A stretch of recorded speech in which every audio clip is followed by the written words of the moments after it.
está con nosotros el doctor Andrés Astacio, vicepresidente ejecutivo de las empresas eléctricas, bueno, de las empresas distribuidoras de electricidad, ¿verdad? Es así. Y del Consejo Unificado de las empresas distribuidoras de electricidad. Tú eres varias cosas. Hombre, vicepresidente y además es el gerente y secretario de y actualmente en funciones gerente administrador de la empresa distribuidora del Este. Con él vamos a hablar diferentes temas.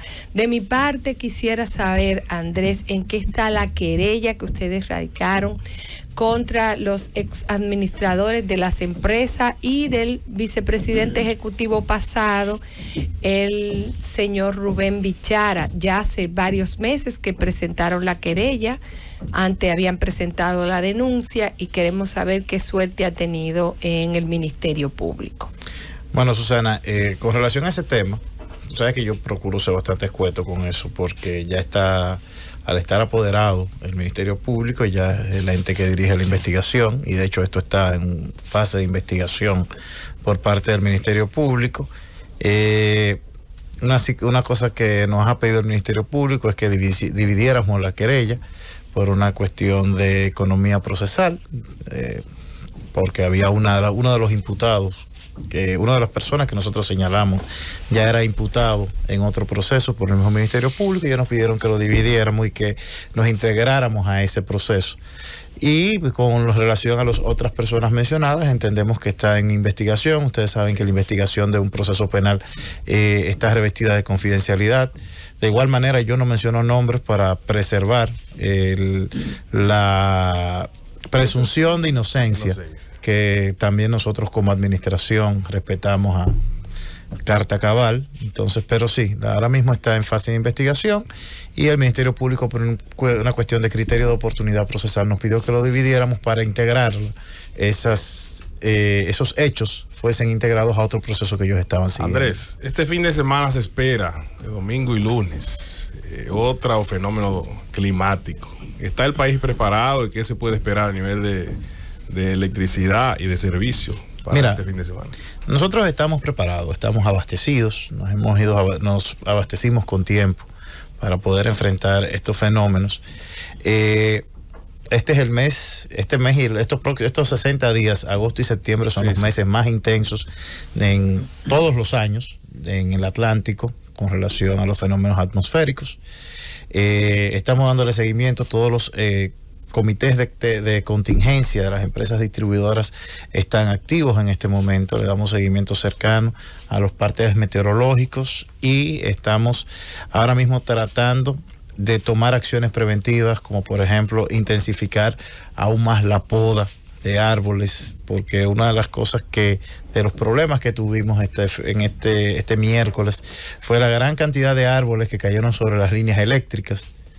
Entonces, es algo que es difícil a veces de explicarle a la población, que cuando tenemos un fenómeno de esta naturaleza, la solución es en cascada, de mayor a menor. Entonces, el viento genera turbulencias en la red de transmisión, lo que obliga a que salga todo el sistema. Pero entonces cuando vamos restableciendo, es que vamos encontrando cada una de las fallas en la red. Y hay una realidad, hay ocasiones en que averías que se invisibilizan. O sea, y porque resolvimos el problema de la red eléctrica, la rama que estaba sobre su casa, pero a simple vista no se veía que esa misma rama también afectó la entrada de la toma de luz de su casa. Entonces tenemos que ir punto por punto resolviéndolo. Ahora mismo estamos preparados, tenemos toda nuestra operativa, que si bien han trabajado bastante los últimos 2 días, están preparados para trabajar este fin de semana también, para devolver el servicio, para mantener el servicio eléctrico y que todos los dominicanos puedan acceder al mismo. Andrés Astacio, coordinador de las sedes. En días pasados se produjo un problemita en el Cibao, por la instalación de unas líneas que se están haciendo para mejorar el tendido eléctrico. Y entonces una declaración, el director de EDENORTE, pues produjo cierto descontento, y hubo pueblos incluso que protestaron por los apagones que se produjeron. ¿Qué están haciendo la sede o el sistema eléctrico para corregir esas cosas? Y si no se repetirán esos apagones nuevamente. Mira, lo que ocurrió el fin de semana pasado en el norte, tal vez fue un problema de que debemos difundir más la información, porque realmente lo que estábamos haciendo es una gran obra. Se duplicó la capacidad, la empresa de transmisión eléctrica dominicana duplicó la capacidad de transmisión de electricidad desde la costa sur hasta el norte del país.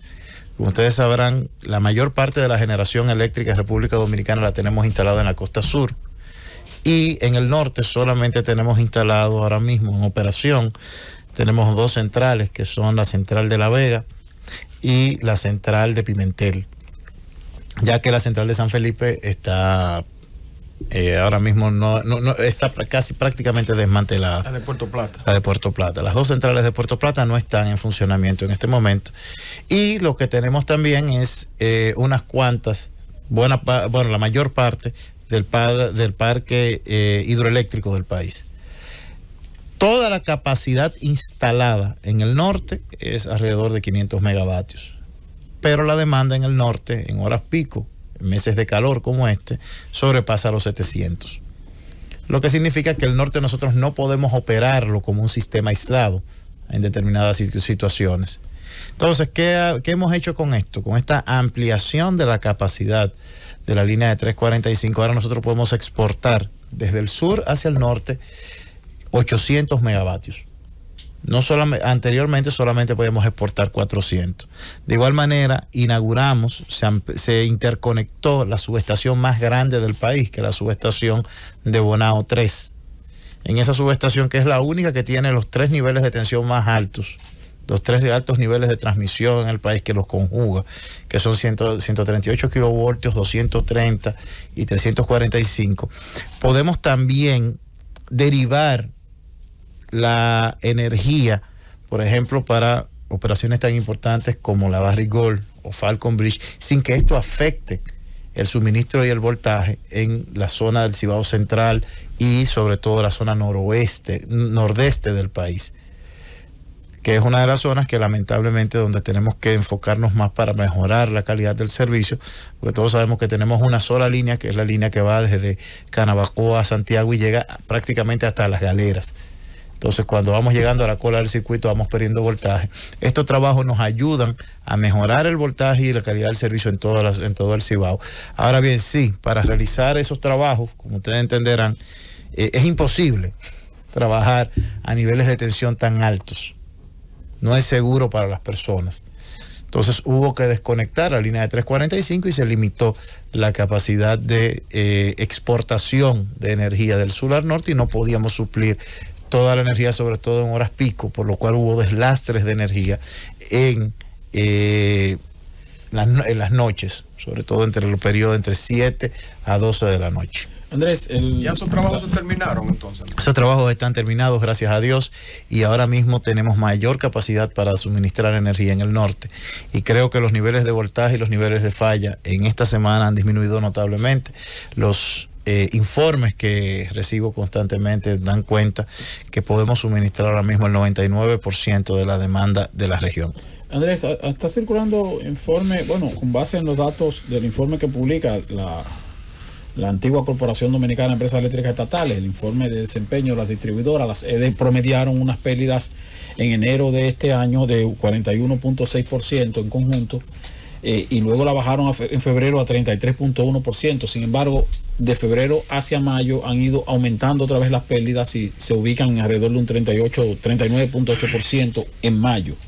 En promedio, las pérdidas de las distribuidoras. ¿Qué ha pasado? ¿Por qué? Yo creo que ahí estamos confundiendo conceptos. Cuando vemos las pérdidas de energía, tenemos que definir 3 conceptos.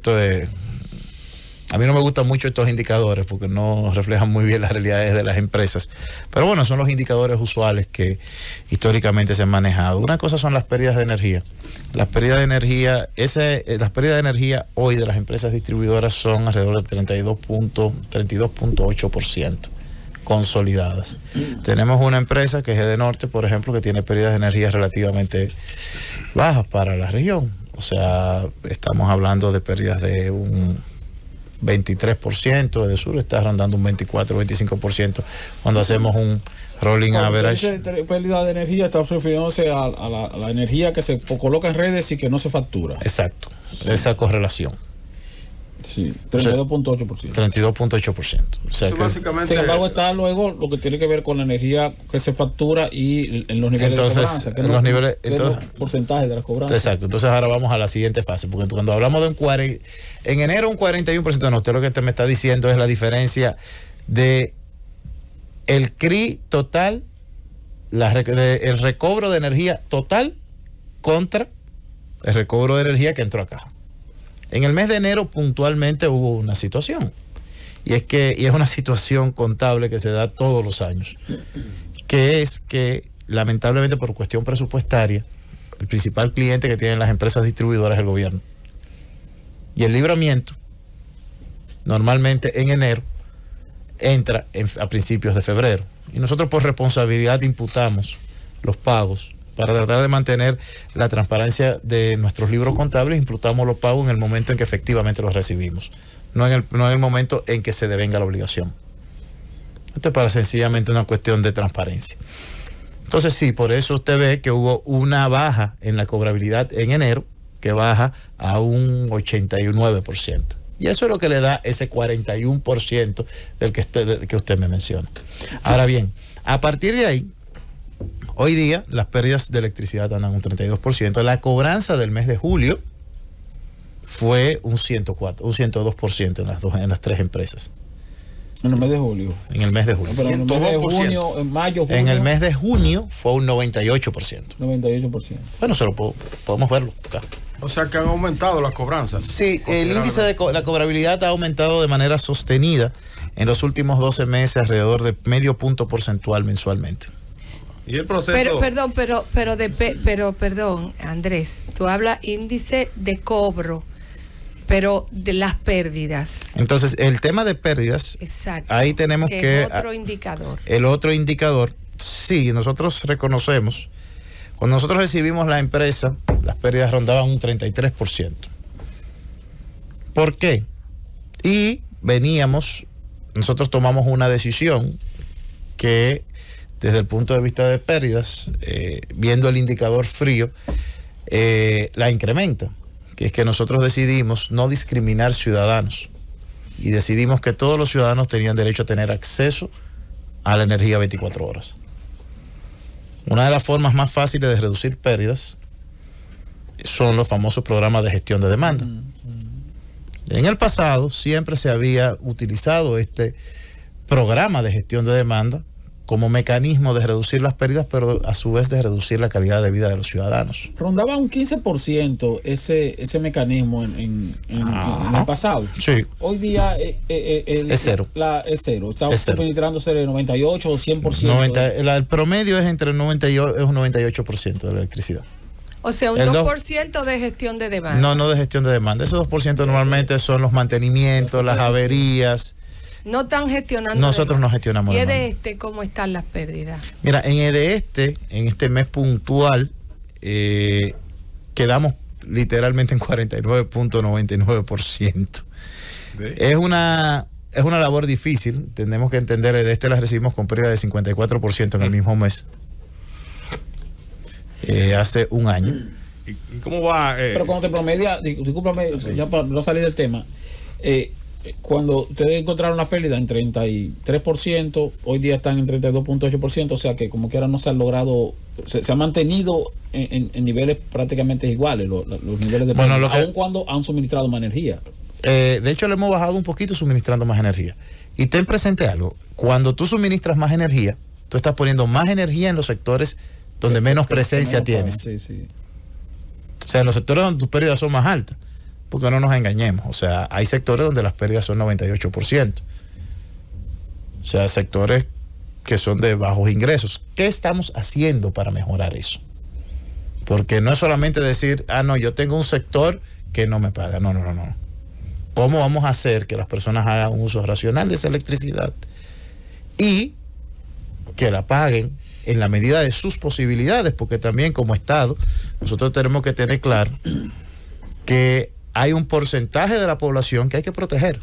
El proceso de unificación de la sede, ¿cuándo concluye? ¿Cómo va? Que la población entienda con qué se come eso y en qué beneficia a la Bueno, mira, el proceso lo que hemos hecho es un proceso de estructuración y armonización de las 3 empresas, porque cada una de las concesiones tiene sus particularidades. No es lo mismo operar el norte, claro, que es una distribuidora prácticamente rural, que operar el este, que es una distribuidora de una alta concentración de sectores de bajos ingresos.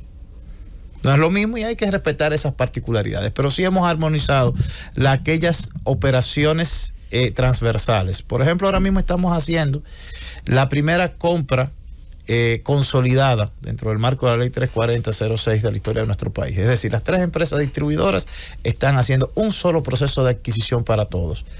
¿Qué esperamos con esto? Con esto esperamos una reducción sustancial de costos. Y esto redunda en mejoría en menores presiones fiscales para el Estado y que el Estado pueda utilizar ese dinero en otras cosas. Pero por el otro lado, conjuntamente estamos trabajando en esto de los barrios. Estamos trabajando conjuntamente las 3 distribuidoras con el gabinete social, identificando, poniéndole nombre y apellido a cada una de las personas de bajos ingresos que utilizan la electricidad, que la necesitan, y estamos trabajando para que esas personas puedan acceder al bono luz. Y a través del bono luz y eventualmente de un programa de inversión que va a significar la instalación de medidores prepago a cada uno de los ciudadanos dominicanos, poder entonces medir la electricidad de esas personas y que esas personas a su vez paguen la diferencia entre el bono luz y el consumo extra que tengan. Andrés, tenemos que ir a una pausa, pero regresamos en breve. Andrés, tú decías que ustedes han dado energía y ese ha sido el plan. Sin embargo, todas las políticas anteriores apuntaban a limitar el consumo en aquellos sectores con niveles de pérdida alta, de la telemedida, los medidores prepago, la baja tensión en altura.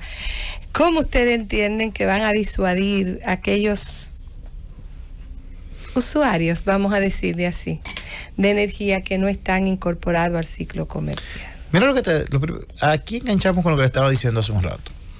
Es que lo primero es que el Estado Dominicano, y yo creo que es la visión, y es la visión del presidente de la República, tiene que sincerarse en muchas cosas, y es lo que nosotros hemos tratado de hacer. Por ejemplo, nosotros tenemos que sincerarnos en que las cosas cuestan lo que cuestan. La electricidad cuesta lo que cuesta, no es opcional. Nosotros somos tomadores de precios. Y es caro, sí. Cuesta lo que cuesta. Caro o barato normalmente son juicios de valor, pero cuesta lo que cuesta. O sea, hoy día tenemos el carbón subiendo, es un producto que tiene un costo. Entonces, nosotros, es un servicio también muy esencial. Probablemente de los servicios públicos en la vida moderna es el más esencial de todos. Porque no hay acceso, por ejemplo, el agua, que es el servicio es indispensable para la vida, no le llega a nadie sin energía. Sin energía. Simplemente. Entonces, por vía de consecuencia, no podemos excluir a nadie del acceso al servicio. Una sociedad moderna no puede excluir a ningún ciudadano del acceso al servicio de electricidad. Entonces, como Estado, nosotros lo primero que nos estamos planteando es vamos a definir qué personas no pueden pagar la electricidad por su condición socioeconómica. O sea, nosotros tenemos una realidad. Entonces tenemos que definirla. Por eso es lo que les mencionaba de este plan de masificación del bono luz. Pero no masificarlo por masificarlo, sino ponerle nombre y apellido al jefe de la familia, y que ese jefe de familia o jefa de familia, que en la mayoría de los casos lo es, sea cliente de la empresa distribuidora. Un subsidio eléctrico. El subsidio. Sí. Pero ya no dan un subsidio general a la empresa. Es individualizar el subsidio a las personas que lo necesitan. Así sale más barato. Pero de manera realista. Sí. No por decirlo. Y vincularlo a otros servicios. Ahora también tenemos que crear la cultura de pago. Claro. Porque una realidad, muchas personas hoy tienen el bono luz y ni siquiera lo usan. Y ese dinero queda en el peor de los limbos presupuestarios, que es el presupuesto no usado. O sea, recursos que el Estado capta, reserva para algo y que no se usan. O sea, que genera un doble perjuicio social. Las distribuidoras no reciben ese dinero para pagar la electricidad, pero el Estado que lo destina no lo puede usar para otra cosa. Entonces, ¿qué estamos trabajando también? Bueno, estamos trabajando establecer un mecanismo de precondicionamiento. La idea es, y eso lo están trabajando los técnicos de las distribuidoras conjuntamente con los técnicos del Gabinete Social, ver cómo condicionamos el uso de otros subsidios a el uso del bono luz. Es decir, si usted va a usar su subsidio de aliméntate, usted lo pasa y automáticamente está pasando el bono luz. Porque definitivamente todos estamos usando la electricidad. Todos donde vivimos estamos usando la electricidad, salvo aquellas pequeñas localidades que son menos del 3% de la población donde aún no hemos llegado y que tenemos planes de llegar en el corto plazo. ¿Usted va? Sí, yo tenía uno aquí, bueno, sí. Aprovecho para presentarme que entro aquí a las 5 de la tarde y sintiéndome muy contento por tener en este escenario a quien considero un amigo y un talentoso profesional. Nos conocimos en el sector eléctrico precisamente. Hace muchos años. 2000, 2001. El anuncio. ¿Cuándo Julio Sauri fue eso? Eso fue cuando Unión Fenosa. Ay, no sabemos si cuando Julio Sauri, pero sí cuando yo no tenía barriga. Eso, ninguno de los dos tenía. Potasio bien. Mira, aquí es un tema que se siente en el aire y es la exigencia, por un lado, de ciertos sectores de que sea un uso eficiente de los recursos y por el otro, la presión de las bases de nuestro partido de que se le designen posiciones. ¿Cómo tú has logrado conciliar esa presión de los compañeros frente a un ejercicio que sé que estás haciendo de eficiencia y de reducción en muchos casos del gasto de gastos superfluos? ¿Cómo está operando eso a lo interno? Si hombre barrió, eso es barrió, entonces distribuidor. Ahí no hay un compañero PLDista. ¿Cómo manejar lo de las prestaciones también? Si ya se la pagaron a los que votaron. El gasto de nómina no se ha reducido, ¿no? No, hay mucho. Bueno, si el gasto de nómina se redujo en 41 millones de pesos en lo que va del año. Entre las 41 millones. 41 millones. Sí. Bueno, de enero a junio. Las cifras que estaba viendo ahí en un informe que me hicieron llegar indican que en los primeros 5 meses de este año pasaron de 40.1 millones de dólares a 43.3 millones de dólares. Claro que sí. En comparación con los primeros 5 meses. Claro que sí, porque salieron casi 1,000 personas. En pago de prestaciones. Y esos son pagos de prestaciones. Y ahí le respondo a don Héctor su pregunta. Mataron 2 pájaros de un tiro, bajaron la nómina y pagaron las prestaciones. Porque lo que usted está viendo no es la nómina, usted está viendo el gasto de nómina, el gasto de personal. Y el gasto de personal es la nómina, más las prestaciones laborales, más los gastos sociales, etcétera, etcétera, etcétera. Dile si ha puesto compañero, no le deje trunca la pregunta. ¿Cuánto pagaron de prestaciones? ¿Cuánto pagaron? Hemos pagado más de 600 millones de pesos. En este año. En este año. Andrés, respóndele, muy similar, por favor. que va muy de la mano del monto que usted maneja. Respóndele a tu compañero. De diferencia. Andrés, respóndele que dijo cómo pudiste. La base. Bueno, mire, hay una realidad. Hay muchas personas que no estaban en la empresa, que tenían talento y que han ido entrando. Entonces nosotros, el presidente de la República nos dio instrucciones de que el servicio público de electricidad es muy esencial y tenemos que manejarlo con la menor politicidad posible. No deja de ser político, pues es un servicio público, pero debemos manejarlo con la menos injerencia política posible. Ahora sí, no voy a negarle tampoco que sí han entrado personas que son personas talentosas, que cumplen los requerimientos técnicos para trabajar y bueno, han... Claro, hay que mantenerlo. Digo, tú dijiste hace un momentito que el Estado tiene que sincerizarse en muchas cosas. Sí. El sistema eléctrico nacional, ustedes la sede le compran a productores de energía privados que le venden a ustedes, entonces después ustedes privados y públicos ya. Ajá, que cobrar esa energía y absorber las pérdidas, absorber los fraudes, absorber la transmisión, todo. Ese sistema, ustedes no sean dentro del programa de gobierno de Luis y del PRM, no tienen contemplado un ajuste en ese tipo de... Mire, nosotros... Eso y la otra es cómo se ha comportado la compra en el mercado expo del kilovatio hora, si ha aumentado, bajado. Mire, con relación a la estructura del sistema, bueno, no voy a negar, nosotros estamos en una profunda reforma del sector eléctrico. El presidente Luis Abinader, el 16 de agosto, inició una reforma del sector eléctrico, tal vez la más profunda de los últimos 40 años. Porque por primera vez estamos eliminando aquel monstruo omnipresente en el sector que era la CDE. Y que era como la hidra, tenía 7 cabezas, le cortaban una y le nacían 3. La unificación de los consejos también. La unificación de los consejos, la reducción de los gastos, etcétera. Ahora bien, sí, en el plan de gobierno se contempla la posibilidad de abrir espacios al sector privado en el ámbito de la distribución, lo cual también está contemplado en el pacto eléctrico. Entonces, ahora mismo, nosotros, a través de otras agencias del Estado, se está analizando cuál es la forma óptima para abrir esa participación. ¿Cómo le damos participación al sector privado de forma tal que podamos optimizar la gestión de las distribuidoras y la gestión del servicio? Claro está, sin caer en los errores del pasado. Porque hay una cosa que tenemos que tener claro. El Estado puede, de manera eficiente, gestionar o ceder en la gestión o una parte de la gestión de un activo, de ese activo que se llama red eléctrica, o de ese derecho que se llama comercialización. Ahora el Estado jamás puede ceder el control sobre el servicio público de electricidad.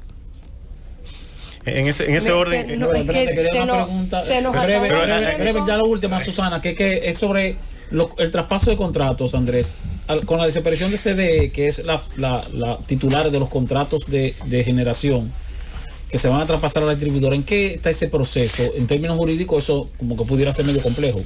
No, mira, de hecho no era complejo, porque los mismos contratos, al menos renovables, que no fueron contratos licitados, establecían, porque el reglamento de contratación de energías renovables no prevé licitación para la contratación, establecían que estaban de forma transitoria a favor de CDE y que en cualquier momento podían ser cedidos en favor de la distribuidora. No es que no le establecían, no estaban obligados a ofrecer oferta, pero no es que ustedes no puedan llamar a una licitación. No podemos llamar a una licitación. No está prohibida la licitación, no está prohibida, pero sí la ley no lo obliga, como en el caso de la energía térmica. Pero hay otro aspecto, que el aspecto de la extensión de contrato. Por ejemplo, se le extendió contrato a la compañía eléctrica de San Pedro de Macorís, se le extendió contrato a la empresa mira, por ejemplo, en 5 y 6, o sea, para en el caso de esos contratos a gas y los que se han transferido a la fecha han sido, o que se está en proceso de transferencia ante el organismo coordinador, son los contratos de energías renovables. Los contratos de energía de generación térmica,